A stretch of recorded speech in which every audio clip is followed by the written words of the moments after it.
So this is the greenhouse or plant nursery. It's nothing fancy. As you can see, we just threw some bamboo together to make a little structure and bought some greenhouse plastic, threw it over. We're almost running out of space in there. Some of the plants are overcrowded.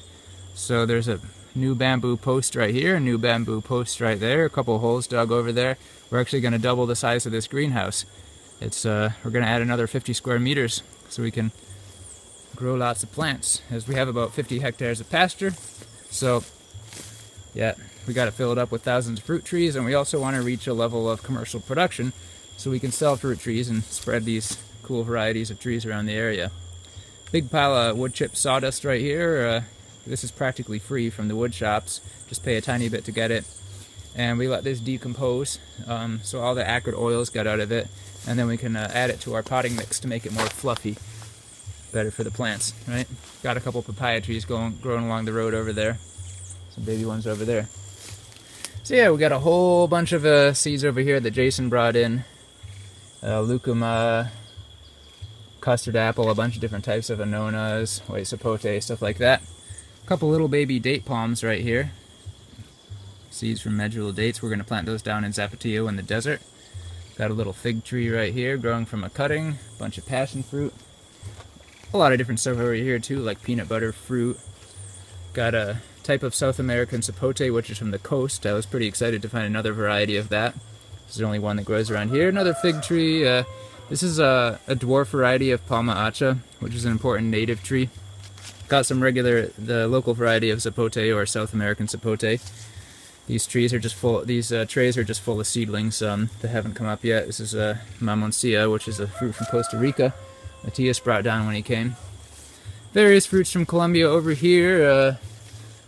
This is a tree tomato. We've got a bunch of tree tomatoes growing in this area. Tomate de árbol. This is our jackfruit center. As I mentioned, a lot of this stuff is overcrowded, so it'll be nice when we get the greenhouse doubled in size. But these jackfruits are doing really well. And baby jackfruit trees, they don't get these leaves till they're a little bit older. Then they're easier to identify. The leaves are a little bit fuzzy, and they really like getting lots of sun even when they're young. Whereas other things like mangosteen, durian, rollinia maybe like a lot more shade. A lot more exotic fruits over here that Jason brought in recently, including some seeds from the Woodstock Fruit Festival. Some sapodilla over there from Florida, which is kind of like a cinnamon pear. Got a lot of guanabana soursop right here. This whole section right here, it's all guanabana soursop. This whole area here, it's all rollinia. So we got a couple bigger rollinia trees right here that are almost ready to be planted, at which point they'll take off. This is a tray of probably more rollinia. This is a tray of something called manigollon, which is a vine that produces an edible nut. It actually grows wild around here. A neighbor had foraged a bunch of them, and I asked to have some for planting the seeds. So now we'll have that around. Pretty nice.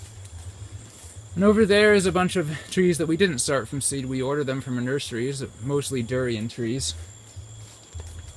Let's go over there so we can take a closer look. Yeah, so a lot of durian trees here. Gold under the leaf, easy to identify. We've already planted about 50. We have maybe 50 to 70 more to plant. Still got some other stuff over here like meringue and chempedak and salak or snake fruit, miracle berry, and there's some mangosteens growing right over there. We're going to try growing mangosteens at different elevations, 700 meters, 900 meters, 1100 meters, just to see, where we can grow them. Because if you look on the internet, people will say, oh, you can't grow them above 400 meters. Another website will say you can't grow them above 800 meters. Another website will be like, oh, we grew them at 1200 meters. So it really depends on more the temperature. Because if you're at 1200 meters near the equator, it's going to be a lot warmer than if you're at 1200 meters way south or north of the equator. Nice looking tree tomatoes over here. And over here we got some Shanta palm seeds in here, but those aren't going to germinate for maybe another year.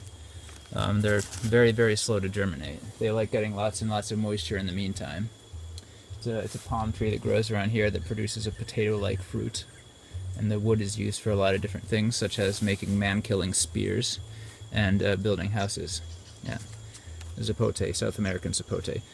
This fruit is Zapote, South American Zapote, or Chupa Chupa, as is maybe known in the U.S. It has this flavor, and for the longest time I was trying to figure out where I recognized it from. And then I realized the artificial flavoring in Lucky Charms breakfast cereal, actually I believe it's modeled after the taste of this fruit. Much like the juicy fruit chewing gum flavor is modeled after the flavor of the jackfruit. So pretty much any flavor you want you can have in a fruit. We have peanut butter fruit, egg fruit, blackberry jam fruit, a lot of interesting stuff.